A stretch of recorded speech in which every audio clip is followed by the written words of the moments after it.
Right, children.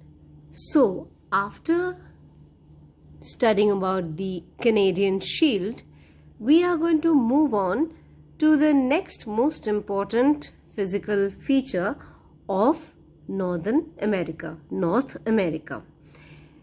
Can you see this great brown area that is stretching all the way through up to Isthmus of Panama, and then actually it stretches straight into South America and continues as a highland.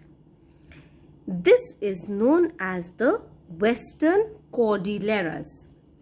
Now, the word Cordillera means a mountain system or a change, and it's a Spanish word. So, if I take this, that let's say this is a rope or a chain, but if I keep on opening this, I can see that there is not one, but there are 2 to 3 of these ribbons that have made one particular chain. So this is the concept that the Spanish word Cordillera tries to tell us. A system of mountains or chains of mountains that are so beautifully intertwined with each other that they appear to be one great mountain system.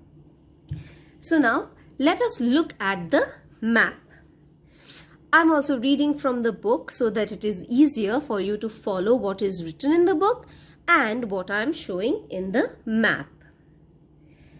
Along the western part of North America, so this is the western part, this is east, this is west, this is north, and this is south.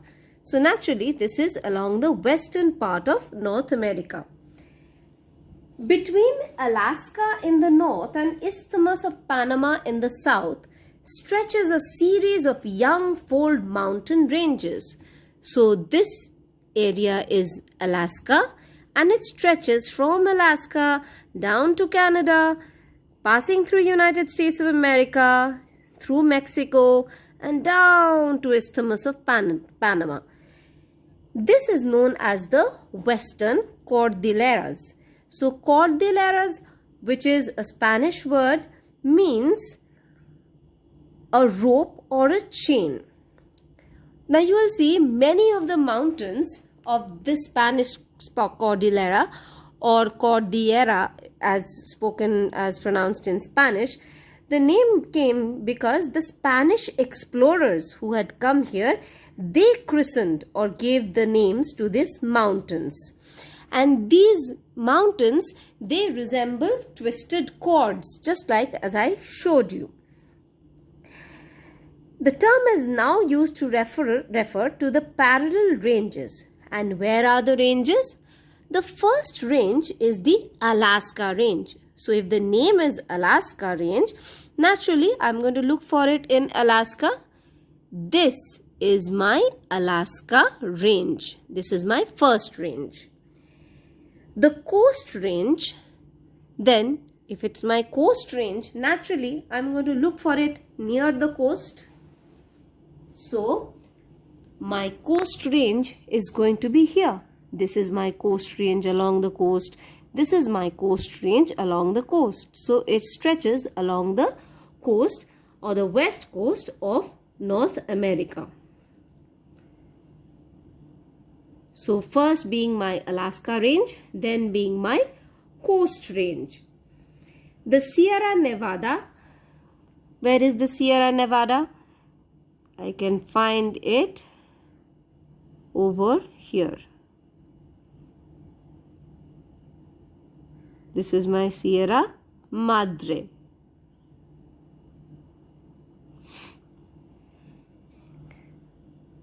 The Cascades and the Rockies. This again is my Cascade range. This is my Cascade Mountains. So this being the Cascade Mountains and this being the Rocky Mountains. These are the major mountains of the Western Cordilleras. Let us again go through this. This is my Alaska range. This is my Brooks range. This is my Coast range. This again is my Coast range.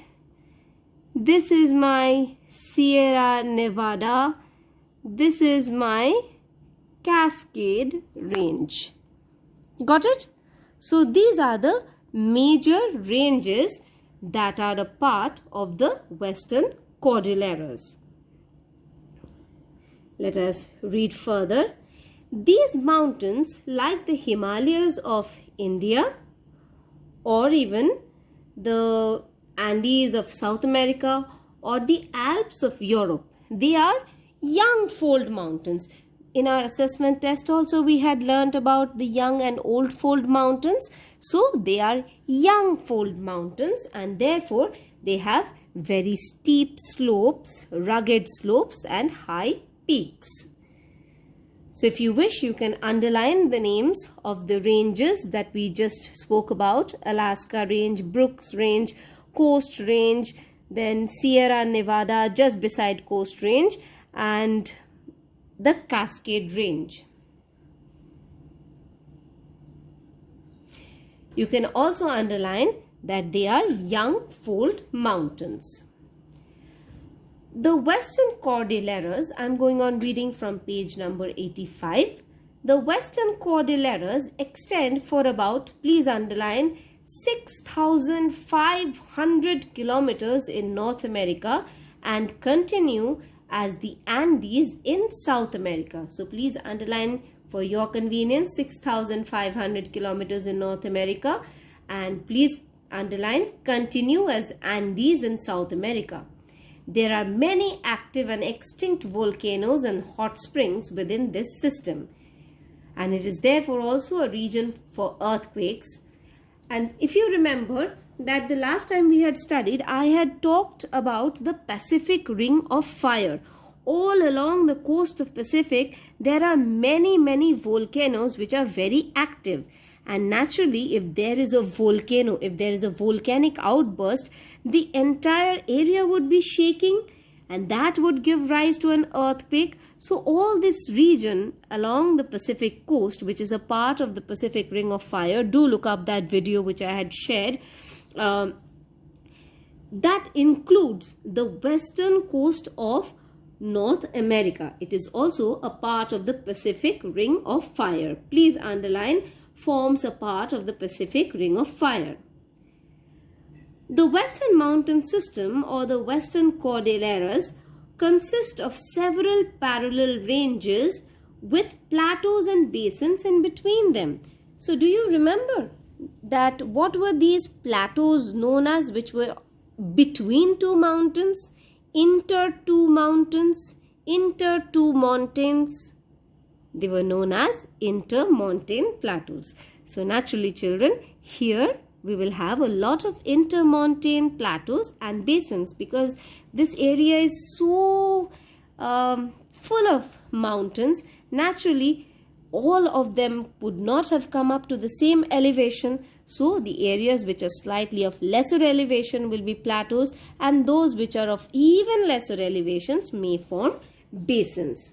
Now let us learn just a few of them, who they are.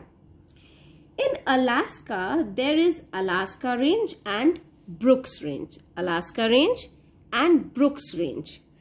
And in between is the Alaska Plateau. Over here we have the Plateau of Alaska. That is an intermontane plateau. The highest point, now please underline this. Before also underline Alaska Range, underline Brooks Range, and underline Alaska Plateau in between. Then very important for your objective or recall skill, highest point in North America, Mount McKinley. It lies in the underline Alaska Range. So which is the highest mountain in North America? It is Mount McKinley. I don't think you'll have a lot of difficulties in remembering it because of the mineral water bottle Kinley. Please remember that. Mount McKinley, and it lies in the Alaska Range. In 2015, Mount McKinley was renamed Mount Denali from Denali, that means the high one. And often it happens that when, even as settlers, you go somewhere, you naturally tend to pick up the local language.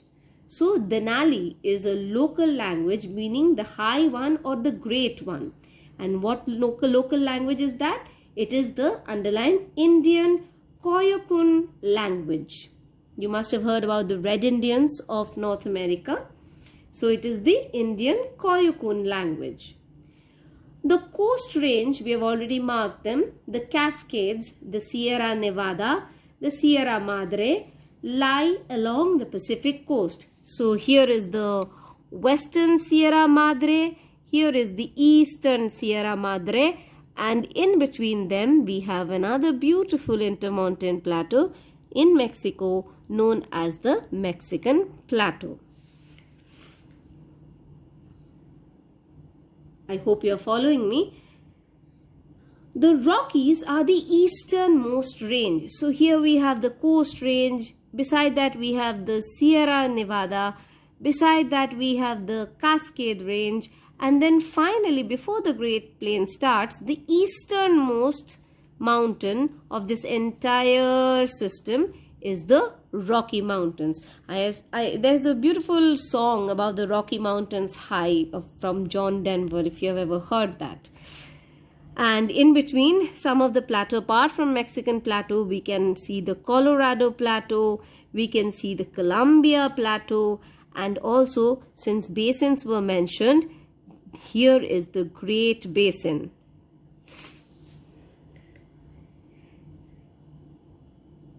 Between the ranges along the Pacific coast and the Rockies are several intermountain plateaus, which I have discussed with you just now.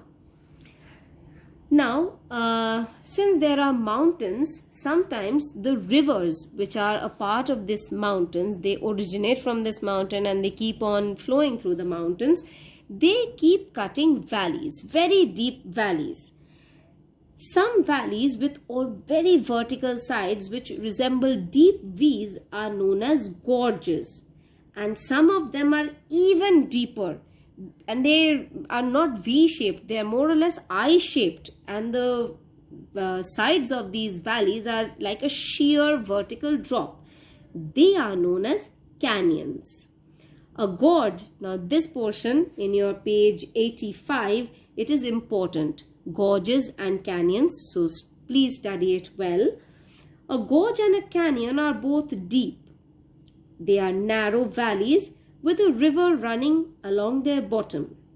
But a subtle difference, a very fine small difference, is that a gorge, however, is often smaller but steeper and narrower than a canyon.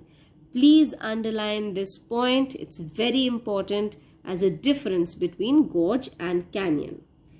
The most famous canyon of this region is the Grand Canyon near the Colorado Plateau, drained or made by the Colorado River. You must have heard of it, the Grand Canyon. It's a sheer beauty. I will be sharing a video of this with